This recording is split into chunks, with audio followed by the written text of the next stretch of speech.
Good evening and Jain student. Welcome again. I am Sapna Singh, your political science teacher. In this video, we discuss about the class 11 chapter 10, the philosophy of the constitution. In previous video, we discussed about the political philosophy of the constitution.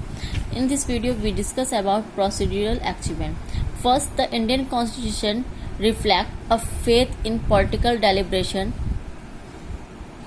We know that many groups and interests were not adequately represented in the Constituent Assembly, but the debates in the Assembly implied show that the makers of the Constitution wanted to be as inclusive in their approach as possible, and this open-ended approach indicates the willingness of people to modify their exciting preference, in short, to justify outcomes by reference not to self-interest but to reasons, and it also shows a willingness to recognize creative value and difference and disagreement.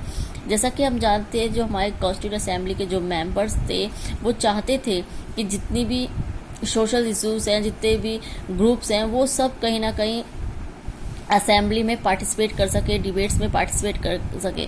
तो उन्होंने इस तरह की जो constitution बनाया था, इस तरह का लॉज बनाए थे, इस तरह के रूल्स बनाए थे कि जो हमारे रिप्रेजेंटेटिव हों वो ज़्यादा से ज़्यादा लोगों की बातों को, जो पब्लिक इशू है, उनको असेंबली में ला सकें। And secondly, it reflect a spirit of compromises and accommodation should not always be seen with disapproval.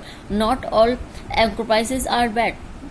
और सेकेंडली, जो हमारा जो कॉन्स्टिट्यूशन है वो कहीं ना कहीं ये भी शो करता है, जो कॉम्प्रोमाइज़ है वो हमेशा रॉन्ग नहीं होता है। कहीं ना कहीं हमें एक दूसरे के प्रति वर्किंग भी होना चाहिए, एक दूसरे के प्रति रिस्पॉन्सिबल भी होना चाहिए। And criticism of Indian constitution, जैसा कि हम जानते हैं, जब किसी कोई चीज़ अच्छी होती है तो उसकी बुराइयां भी उतनी होती है, उसके आलोचक भी उतनी होते हैं। तो क्रिटिक्स ने क्या कहा है इंडियन कॉन्स्टिट्यूशन के बारे में? Firstly, natural massive.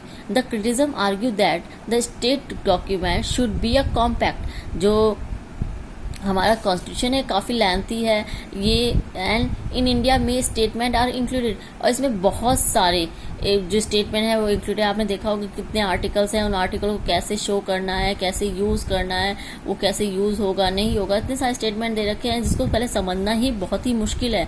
And in a single document, and this has made that document somewhat larger in size.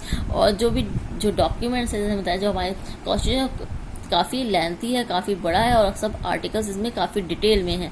And unrepresentative natural, when the constituent assembly was form we did not have adult franchise and most of the members of the constitution came from upper class. जब हमारी constitution assembly बनी थी उसमें जो members थे, वैसे तो by election आए थे, रिप्रेजेंटेटिव आए थे, बट उस टाइम में यूनिवर्सल एडल्ट फ्रेंचाइज नहीं थी।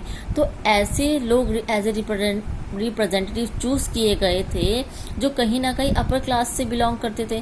तो कहीं उन्हें जो गरीब लोगों के, उनकी सोच के बारे में, उनकी क्या एस्पिरेशन है उसके बारे में कहीं भी उनको नॉलेज नहीं थी। And it is true that constitution assembly was not represented in nature. तो कहीं ना कहीं जो कॉन्स्टिट्यूशन असेंबली थी वो रियल लाइफ को कहीं ना कहीं प्रेजेंट नहीं कर रही थी। एंड एलियन डॉक्यूमेंट क्यों कहा जाता है? बिकॉज हमारा जो कॉन्स्टिट्यूशन है वो बोरोड है। In third criticism level against constitution is that it is all borrowed article by article from western countries. जो वेस्टर्न कंट्रीज से ये बोरो करा गया है। It does not reflect the culture of our continuous and people, और कहीं ना कहीं जो हमारा कल्चर है उसको ये प्रॉपर रिफ्लेक्ट नहीं करता। एंड फर्स्टली, हमारा जो कॉन्स्टिट्यूशन है वो कहाँ से बोरो किया गया है? ऑस्ट्रेलियन कॉन्स्टिट्यूशन से कॉन्करेंट लिस्ट को, एंड रशियन कॉन्स्टिट्यूशन से फंडामेंटल ड्यूटीज़ को, साउथ अफ्रीकन कॉन्स्टिट्यूशन से कॉन्स्टिट्यूशनल अमेंडमेंट्स को, जर्मन कॉन्स्टिट्यूशन से एमरजेंसी को अडॉप्ट किया गया है, एंड यूएस से फंडामेंटल ड्यूटीज़ को, एंड इस कॉन्स्टिट्यूशन से डायरेक्टिव प्रिंसिपल को यानी डीपीएसपी को बोरोड किया गया है। सो लिमिटेशन ऑफ इंडियन कॉन्स्टिट्यूशन, जो हमारे कॉन्स्टिट्यूशन है उसकी कुछ लिमिटेशन भी है। Indian constitution has centralise idea of national unity. हमारा जो कॉन्स्टिट्यूशन है उसका मेन पर्पस है, जो कंट्री है वो यूनिटी बनी रहे, वो यूनिट रहे, एकता उसमें बनी रहे, उसकी एकता कभी भी भंग ना हो. And it is really covered up problems with in the family, and constitution has included socio-economic rights in the DPSP by not giving property to fundamental rights. Now thank you student. In next video we discuss about the other chapter.